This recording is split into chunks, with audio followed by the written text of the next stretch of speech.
नमस्कार। न्यायशाला के इस आज के सेशन में आप लोगों का हार्दिक स्वागत है।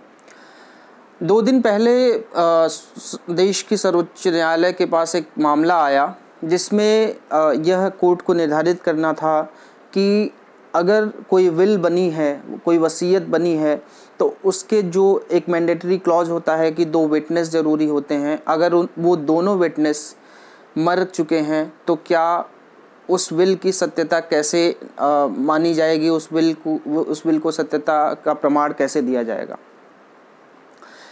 इससे पहले भी एक केस सर्वोच्च न्यायालय तक आया था विल से संबंधी, तो उसमें ये कोर्ट का निर्णय दे दिया गया था कि अगर उन दोनों विटनेसेस में एक विटनेस जिंदा है तो उस विटनेस की गवाही के आधार पर उस विल की प्रामाणिकता मान ली जाएगी।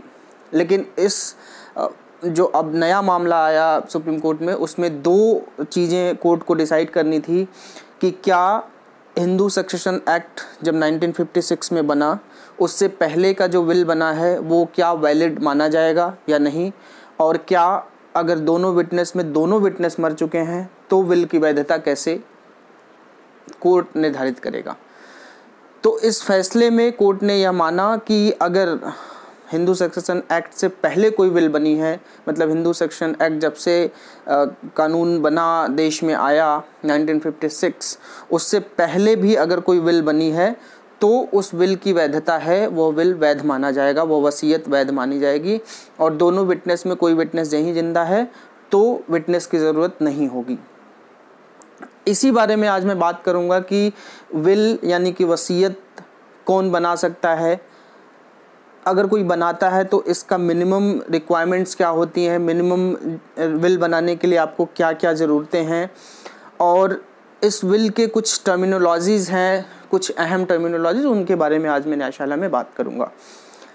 एक सबसे पहले मैं आपको बता दूं कि एक सबसे बड़ी भ्रांति है लोगों के दिमाग में कि विल और वसीयत तो बड़े लोगों की चीज़ है। हम मूवीज़ वगैरह में भी देखते हैं कि कोई बहुत बड़ा आदमी जब मर रहा होता है तो विल बनाता है, या मरने से पहले विल बना देता है, और मरने के बाद वो कोई सूटकेस लेके आता है और वो विल पढ़ता है, वो बताता है कि नहीं आपके हिस्से में ये चीज़ आई है, आपके हिस्से में ये विल छोड़ के आए हैं। तो ये भ्रांति जो है आप लोगों को मैं क्लियर कर दूं कि ये विल कोई भी बना सकता है, जिसके पास मूवेबल या इमूवेबल प्रॉपर्टी है वो विल कोई भी बना सकता है। मैं बना सकता हूँ, आप बना सकते हैं। जिसके पास भी कोई प्रॉपर्टी है और अपने लीगल हेयर्स को कुछ शेयर्स बांटना चाहता है, वो कुछ ऐसे हिस्सा लगाना चाहता है कि इनको ज़्यादा शेयर मिले, इनको कम मिले, या इनको ये हिस्सा मिले, तो विल कोई भी बना सकता है, वसीयत कोई भी कर सकता है। अब विल कैसे बनेगी, विल के लिए क्या ज़रूरी चीज़ें हैं, उसमें सबसे ज़रूरी चीज़ 3-4 ज़रूरी चीज़ें जो मैं आपको बता दूं कि विल एक सादे कागज़ पे भी आप बना सकते हैं, उसके लिए रजिस्ट्रेशन कोई मैंडेटरी नहीं है। हालांकि कुछ लोग इसको रजिस्टर्ड इसलिए करा लेते हैं कि उसकी वैधता बाद में उसकी वैधता पर कोई सवाल न खड़ा कर सके, लेकिन अगर आप सादे कागज़ पे भी विल बनी है तो वो भी वैलिड है, वो भी वैध है। 2-3 बातें और इसमें अहम हैं। 2 विटनेस बहुत ज़रूरी होने चाहिए जब भी आप बिल बनाते हैं। जिन प्रॉपर्टीज़ की आप बिल बनाते हैं उन प्रॉपर्टीज़ का जितना अधिक से अधिक विवरण आप दे सकते हैं वो बहुत ज़रूरी है, चाहे वो मूवेबल प्रॉपर्टी हो। मूवेबल प्रॉपर्टी मतलब जो भी आपका सोना चांदी और कार वगैरह इस तरीके की, इनको मूवेबल प्रॉपर्टी बोलते हैं। इमूवेबल प्रॉपर्टी जो आपके घर ज़मीन ये सब हैं वो इमूवेबल प्रॉपर्टी में आती हैं। तो उनका जो है आप जब भी बनाए तो उनका विवरण, ज़्यादा से ज़्यादा विवरण, जिससे कि प्रॉपर्टी आइडेंटिफाई करने में कोई दिक्कत ना हो। तो ये चीज़ें बहुत ज़रूरी हैं जब भी आप बिल बनाते हैं। 2 विटनेस, प्रॉपर्टी की डिटेल्स, जितना आप ज़्यादा से ज़्यादा डिटेल दे सकते हैं वो डिटेल आप उसमें ज़रूर दें। और 2-3 टर्मिनोलॉजीज़ हैं विल में, वो मैं आपको बता दूं। टेस्टेटर एक होता है जो कि विल बनाता है, जैसे मैं बिल बना रहा हूँ तो मुझे टेस्टेटर कहा जाएगा, कोई आप बिल बना रहे हैं तो आपको टेस्टेटर कहा जाएगा। दूसरा होता है, एक टर्मिनोलॉजी है इसमें, एग्जीक्यूटर। एग्जीक्यूटर वो होता है जो कि जिस आदमी का विल है उसके मरणोपरांत जो भी विल लेके सबके सामने डिस्कस करता है कि ये विल बनी है, ये पार्ट है, वो एग्जीक्यूटर होता है। एग्जीक्यूटर की नियुक्ति टेस्टेटर खुद कर सकता है। मूवीज़ में आप लोगों ने देखा होगा कि वो कोई वकील साहब या कोई और लेके आते हैं और वो सारा विवरण देते हैं, तो वो एग्जीक्यूटर होता है।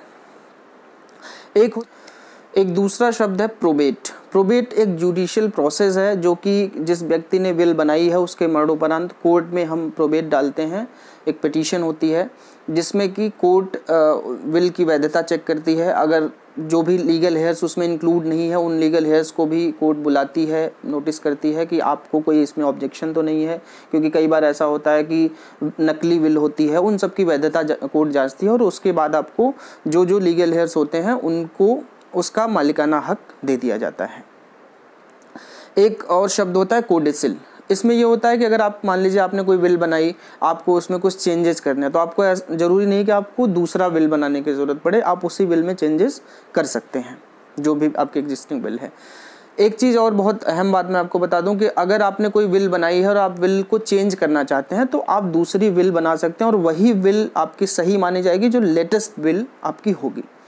तो आप जब भी लेटेस्ट विल बनाएं, लास्ट विल का ज़रूर जिक्र करें कि मैंने लास्ट विल ये बनाई थी, लास्ट वसीयत मैंने ये बनाई थी जिसको अब मैं कैंसिल कर रहा हूँ, और ये नई विल जो अब मैं बना रहा हूँ वही मेरी अंतिम और असली विल है। ये इन बातों का जो है आप हमेशा ध्यान रखें। अब तीसरी चीज़ मैं एक सबसे अहम चीज़ बताऊंगा कि लोग कहते हैं कि विल ज़रूरी क्यों है आखिर। तो विल ज़रूरी इसलिए है क्योंकि आपने बहुत सारे केसेस ऐसे देखे होंगे कि पति किसी का मर गया और उसकी जो पत्नी है, बच्चे हैं, वो लोग धक्के खा रहे हैं कोर्ट्स के कि ये हमारी प्रॉपर्टी है, किसी और ने आके उस पर कब्जा जमा लिया है, या कोई और लीगल हेयर्स आ गया वो कह रहा है इसमें मेरा भी हक है। तो इसलिए विल बहुत ज़रूरी है। अगर आप विल बना के रख देते हैं, विल में सारी प्रॉपर्टी का जिक्र कर देते हैं, जिन जिन लीगल हेयर्स को आप इंक्लूड करना चाहते हैं उन लोगों का जिक्र कर देंगे, उन लोगों के नाम पे प्रॉपर्टी आप विल में मेंशन कर देंगे, तो बहुत आसान हो जाता है तरीका प्रॉपर्टी पे अधिकार के लिए, आपके लीगल हेयर्स के लिए। इसलिए विल बनाना बहुत ज़रूरी है। अगर आपके पास प्रॉपर्टीज़ हैं, मूवेबल प्रॉपर्टी या इमूवेबल प्रॉपर्टी, ज़रूरी नहीं कि आप बहुत बड़े बिजनेसमैन हो, ज़रूरी नहीं कि आप बहुत बड़े आदमी हो, हर कोई यह विल बना सकता है, उसको एग्जीक्यूट कर सकता है, और इसमें आप कानूनी सहायता चाहें तो ले सकते हैं और नहीं चाहें तो नहीं भी ले सकते हैं, क्योंकि इसमें जैसा कि मैंने बताया कि सादे पन्ने पर भी आप विल बना सकते हैं। हाँ, सबसे अहम बात जो है प्रॉपर्टी की सारी डिटेल्स और 2 विटनेस का होना बहुत ज़रूरी है। आज के सेशन में बस इतना ही। आगे मैं और जानकारियाँ लेके आपके समक्ष आऊँगा। आप लोगों का प्यार यूं ही मुझे मिलता रहे। धन्यवाद। जय हिंद।